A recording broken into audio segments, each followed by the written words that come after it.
Hey everybody, welcome to Cut, Transform, Glue. So this is the 5th episode of the Dragonfly series, the biggest scratch build project I've ever worked on, where I'm turning this dead vacuum cleaner into a Dragonfly flying machine.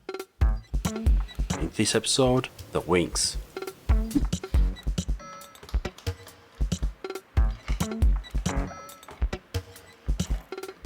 The first challenge is to figure out a way to attach each of the 4 wings.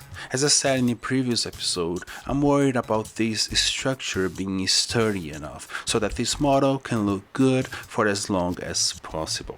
And this is one of the reasons I'm using a lot of bolts on the wing section. Model conservation is one of the aspects I'm constantly thinking about when working on projects, and this one being so unique in terms of size and shape, I had to really think about a strong solution. I had some ideas of ways to secure each wing on these boats, but before I committed to any of them, I decided to try them out first using cardboard.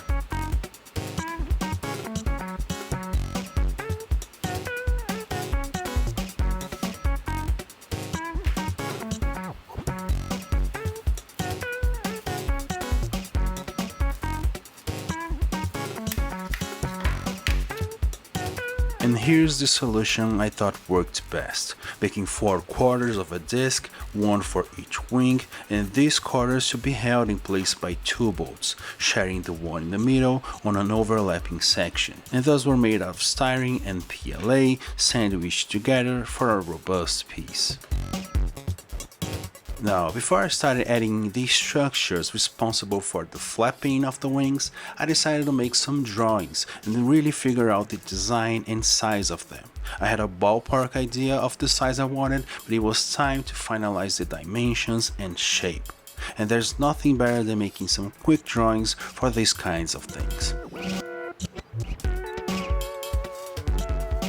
Once I made these sketches, and just to be sure, I made a real size version also out of paper so that I could check the wing against the model. At that point I was also testing some pattern ideas, features that would come later to make the wings look both futuristic and insect-like. I was lucky enough and got the size right first try, so I could then move back to the wings holder and the flapping mechanisms. I began by combining some shapes from my collection, trying to create structures that suggested movement. They also had to look strong enough, because these 4 wings would be lifting the whole plane.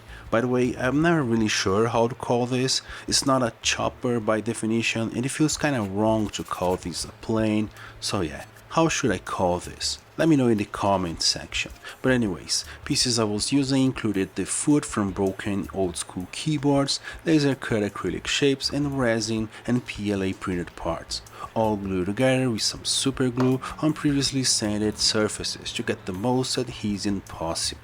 And of course, always keeping in mind that I would have to make 2 of each.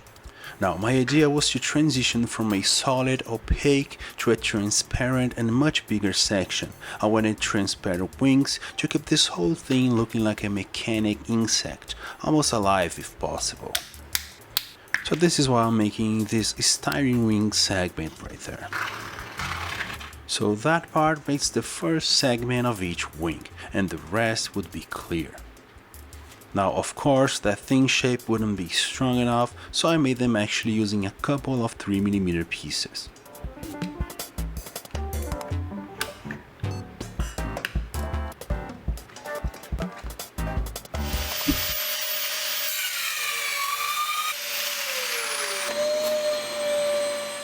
To make the clear section, I of course went with acrylic. I cut them into size on a circular saw, double-sided them together so I could shape it just once, and made the curves with my jigsaw.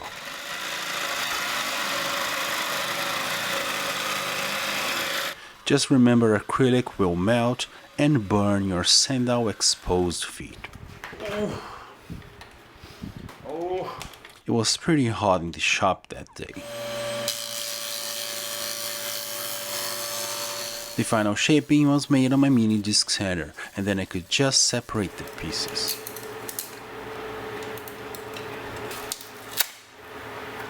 Now all my acrylic is reclaimed and upcycled, so this is not the clearest shape I could have, but I love the result. The next thing to do was to find out a way to attach the sections. And to not waste much time on that, I resorted to my good old 3D printer.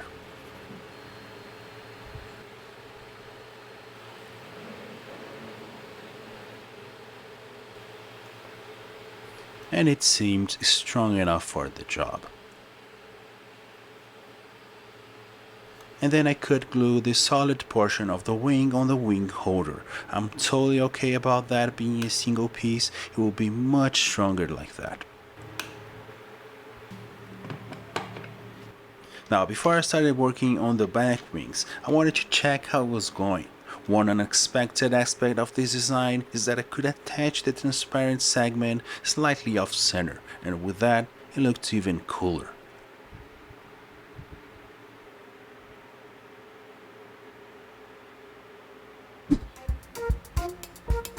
Then a magical moment happened, one that is very praised around here, which is having copies of found parts. I had a couple of extra keyboard raising foot things, not sure how to call them, but yeah, with them I made the same flapping design from the front wings on the back, with some minor changes of course, especially on the solid portion of the wings. The one in the back is much smaller than the one in the front, and of course on a different angle. Now the piece that holds the transparent section is the same 3D printed piece. With that I had all 4 wing elements done, and the next step was to add some extra details to make them look powerful and sturdy.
After adding panel lines, rivets and even bigger structures, I felt I had enough detail on the parts, but of course I'll go back to it on the final detail pass, which happens once the model is almost finished. But still I had to hide all of those bolts, they would ruin the scale of the model, and I went with the simpler route.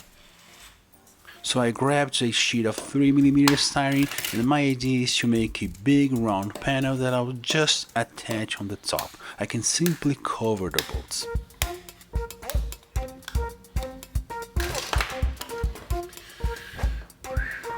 "3mm styrene is kinda hard to cut, but I managed to make 2 discs of the same size. I then of course stacked them together using some CA glue.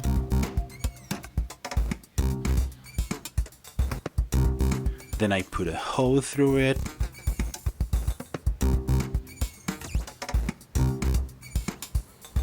and chucked it on my drill press. My good old technique of chucking styrene on the drill press and using it as a lathe, like a low-cost improvised lathe of course.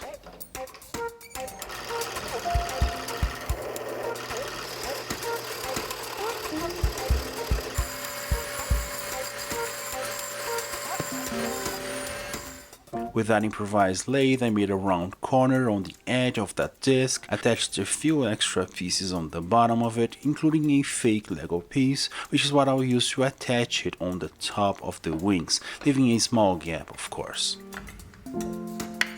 The simplest solution is sometimes the best solution. And then I had this idea of adding one extra thing to the wings for the weirdness factor. You guys will see the result in a minute.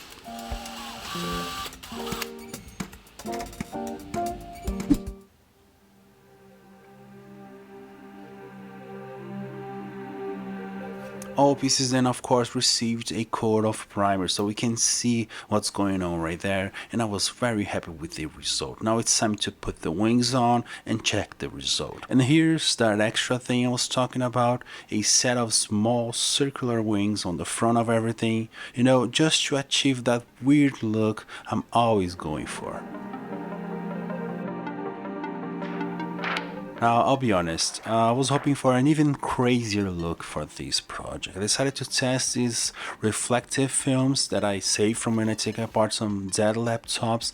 These things can be found inside of these screens, to be more precise. I was hoping to get the right amount of reflectiveness and transparency, but I just didn't love the result. Now, not everything is lost. The wings being modular as they are, I can always go back and change them, and I'll probably experiment some ideas with them a lot more as I progress on the project. So yeah, let me know in the comments if you have some suggestions of materials I can try for the wings. If you watched this far in the video, I'd like to ask you to visit either my Patreon or my Ko-fi page so you can help me keep the lights on and the videos coming. Please consider supporting this channel because I could really use your help. You can also become a YouTube member if that works for you, but of course, just liking and subscribing already helps a ton. And as always, thanks for watching.